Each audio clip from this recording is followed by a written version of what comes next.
व्युत्पन्न मात्रक मूल मात्रकों के सहयोग से निकाले जाते हैं। Derived unit received with the help of fundamental units.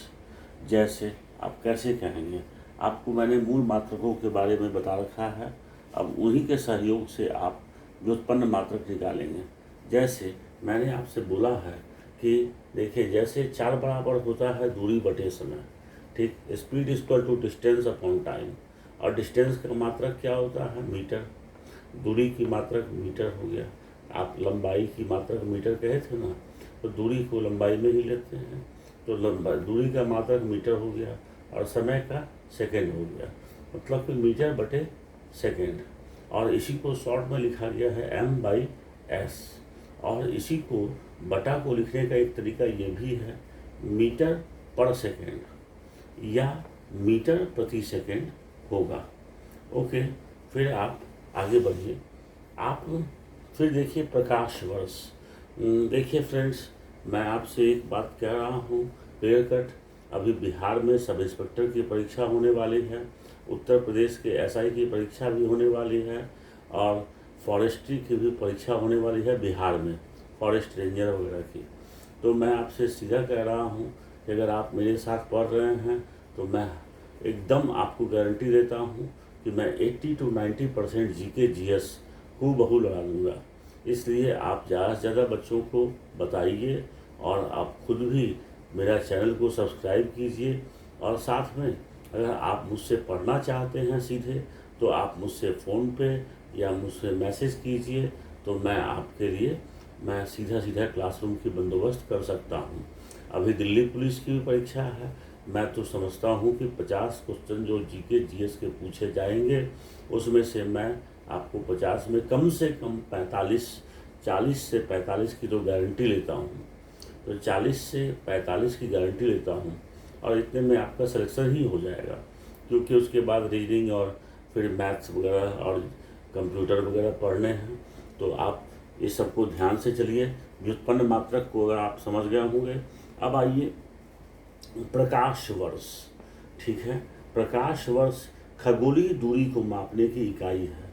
ये ऑलरेडी कई बार एग्जाम में पूछा जा चुका है कि खगोलीय दूरी को मापने की इकाई है प्रकाश वर्ष, और प्रकाश द्वारा एक वर्ष में तय की गई दूरी है।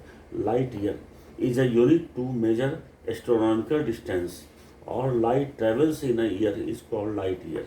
प्रकाश की चाल 3 लाख किलोमीटर प्रति सेकेंड है, 3 × 10⁵ किलोमीटर पर सेकेंड।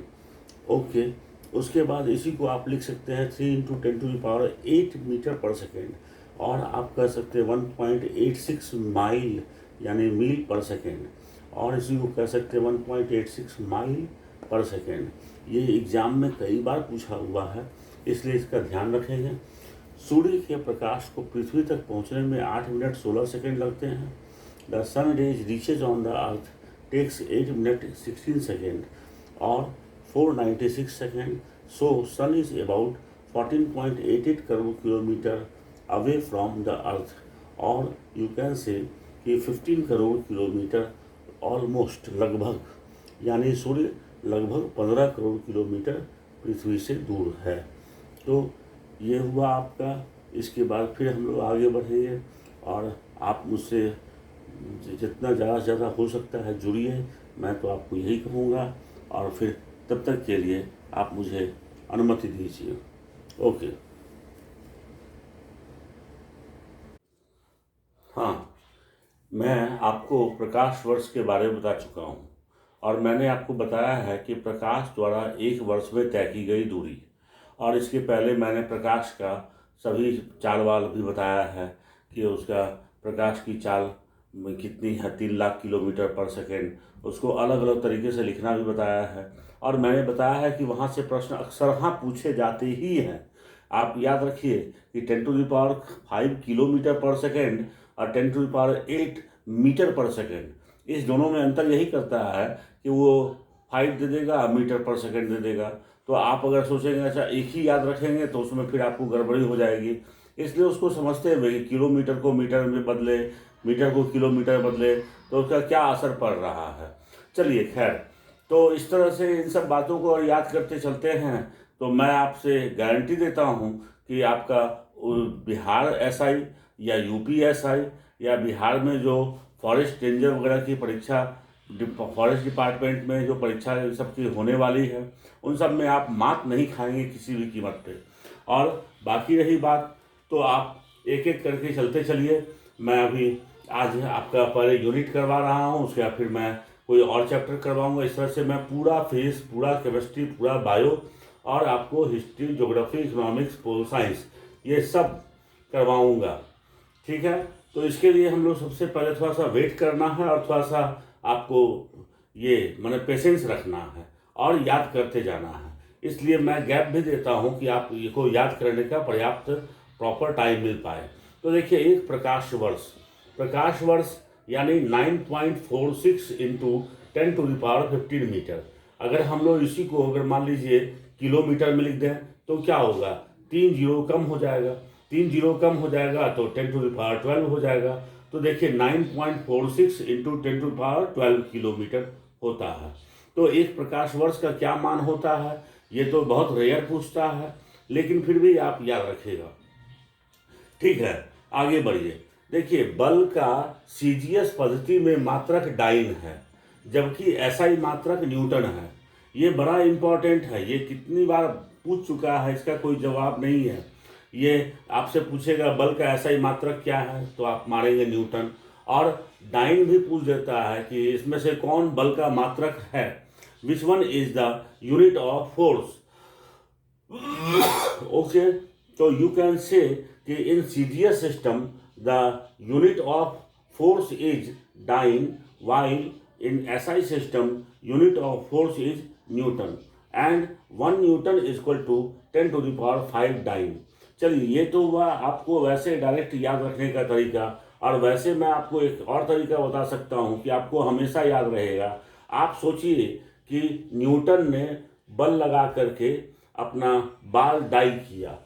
अगर ये एक लाइन अगर आपको याद रहता है, न्यूटन ने बल लगाकर अपना बाल डाई किया, तो आप कहेंगे कि बल का मात्रक, उसमें बल भी है तो बल का मात्रक वो न्यूटन भी हो गया और डाइन भी हो गया। तो इस तरह से आपका ये भी खत्म हुआ। इसी को इंग्लिश मीडियम में मैंने लिखा है, in CGS system unit of force is dyne while SI unit is newton. Okay, ये बड़ा इंपॉर्टेंट है, प्लीज़ याद कर लीजिएगा। ये वाला बहुत बार आ चुका है और आने की संभावना हमेशा बनी रहती है। उसके बाद आगे बढ़िए। फिर देखिए, कार्य का सीजीएस पद्धति में मात्रक अर्घ है, जबकि एसआई पद्धति में जूल है। ये भी बड़ा इम्पॉर्टेंट है। ये भी उतना ही, जितना फोर्स इम्पॉर्टेंट था उतना ही वर्क भी इम्पॉर्टेंट है। In CGS system unit of work is erg while SI unit is joule of work. ठीक है, आपको ये तो एक तरीका है, आप ऐसे भी याद कर लीजिए कि कार्य का सीजीएस पद्धति में मात्रक अर्घ है, जबकि एसआई पद्धति में जूल है। और वैसे मैं आपको ये मदद कर सकता हूँ कि थोड़ा सा चलिए, एक हम लोग इसको भी उसी तरीके से याद करने की कोशिश करते हैं। जितना हो सकता है उसको तो हम लोग उस तरह से याद करने की कोशिश करेंगे ही। तो देखिए, कार्य का, अब इसको आप अगर कीजिए कि जूली गर्ग, ठीक है, कार्य करने से बचती है। मान लीजिए अगर हमने एक बनाया रखा है कि जूली नाम की एक लड़की है, और वैसे तो आपने जूली पे गाना वाना सुना ही होगा, तो जूली गर्ग, जूली अर्ग की जगह पे हमने किया है गर्ग, क्योंकि गर्ग टाइटल होता है। तो आप जूली गर्ग ये कार्य का करने से बचती हैं। तो यानी कि आप कह सकते हैं जूल का मात्रक, जूल, ये कार्य का मात्रक जूल है, एक तो ये हो गया, और गर्ग के जगह पे अर्घ हो गया।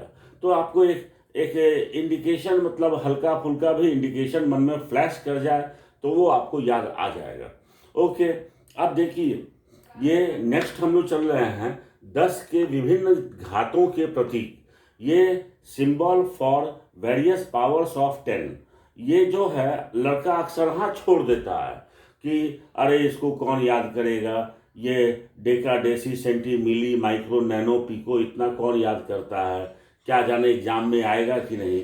लेकिन मैं आपको पहले कह दे रहा हूँ कि बीपीएससी में भी आ चुका है और उत्तर प्रदेश पीएससी में भी आ चुका है और एसआई वगैरह के लिए भी ये बड़ा इम्पोर्टेंट है। इसलिए आप एक काम करते हैं कि इसको भी हम कुछ तरीका अपनाते हैं, एडॉप्ट करते हैं, जिससे ये आसानी से याद हो जाए। तो सबसे पहले मैं आपको कहूँगा कि आप याद कीजिए डेका, डेसी, सेंटी, मिली।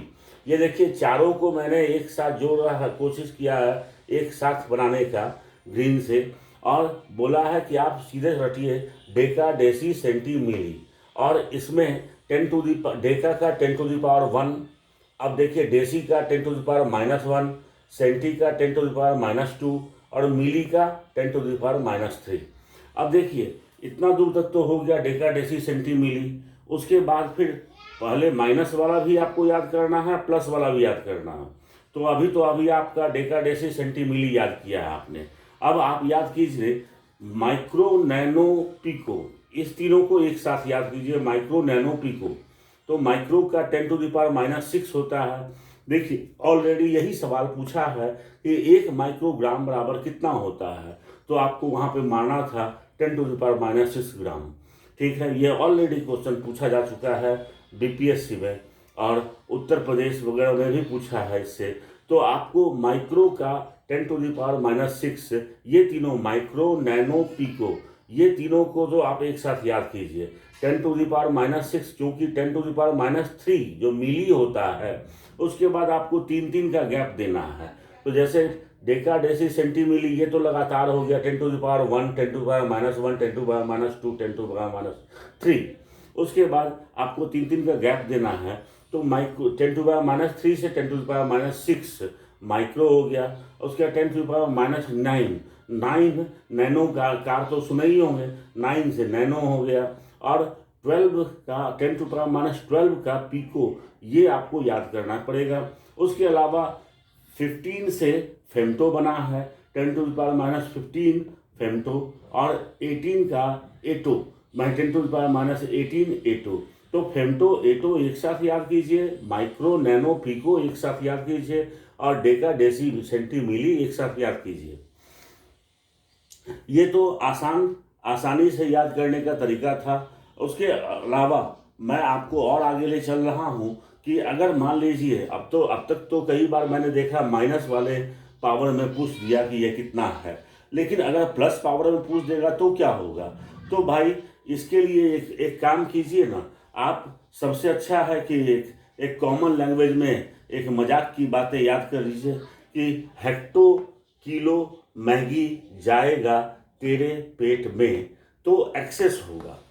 ठीक, अब देखिए हेक्टो यहाँ पे 10⁻1 तक कर चुके हैं, तो हेक्टो 10⁻2, फिर किलो 10⁻3, फिर मैगी 10⁻6, फिर जाएगा, इसको हम लोग इंग्लिश में कहते हैं गीगा, लेकिन यहाँ पे हमने बनाया है इसलिए कि आपको याद आसानी से हो जाए।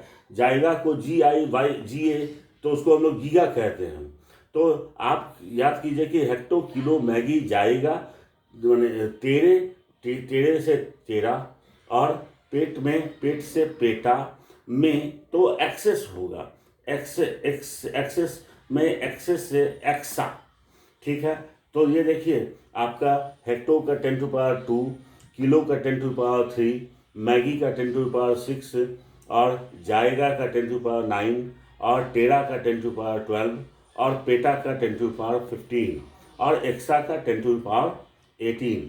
देखिए फ्रेंड्स, मैं आपको साफ साफ कह दे रहा हूँ कि अगर आप सोचते हैं कि मान लीजिए जब तक आप कुछ डिफरेंट, सबसे अलग नहीं बनाइएगा, कोई ऐसा क्वेश्चन पूछा जो आप ही बना पाए और कोई नहीं बना पाया, तब आप कहेंगे कि आप लीड लिए और आपकी पॉसिबिलिटी ज़्यादा है सिलेक्शन होने की।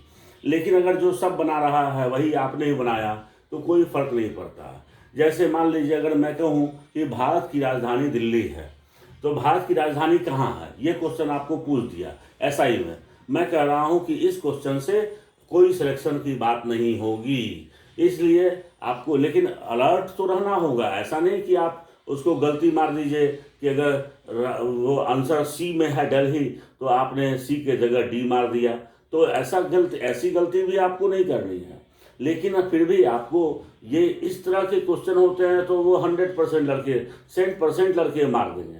तो इसलिए आप इस सब पे आप नहीं कह सकते अरे यार बहुत आसान क्वेश्चन है। मेन जो क्वेश्चन होता है कि आपसे पूछ दिया कि एक एक मान लीजिए माइक्रोग्राम कितने के बराबर है, और उसका लिख दिया A 10⁻³ gram, B 10⁻6 gram, C 10⁻9 ग्राम और D 10⁻12 ग्राम। तब आप क्या करेंगे? तब आपको लगेगा कि यार यहाँ पे क्या मारे।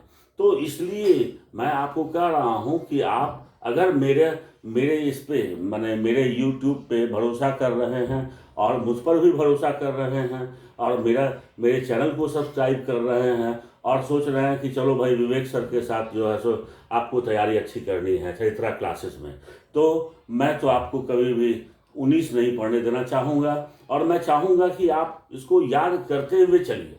ठीक है मित्र, ओके। फिर मैं कल परसों में जल्दी ही आपके पास लेके आऊँगा एक नया टॉपिक, और वो होगा अब की बार सोच रहा हूँ मैं कि आपको जो पहले ऐसे ऐसे टॉपिक को बताऊँ जिससे क्वेश्चन ज़्यादा आते हैं एग्जाम में, आते ही आते हैं। मेरा उद्देश्य है किसी भी तरीके से आपसे प्रश्न ज़्यादा बने। तो इसका अगला जो टॉपिक है मैं सोच रहा हूँ टैक्स के बारे में, कि कौन डायरेक्ट टैक्स है कौन इनडायरेक्ट टैक्स है, टैक्स क्या होता है, इन सब के बारे में बताऊंगा। ठीक है, वेट कीजिए तब तक के लिए थैंक यू, धन्यवाद।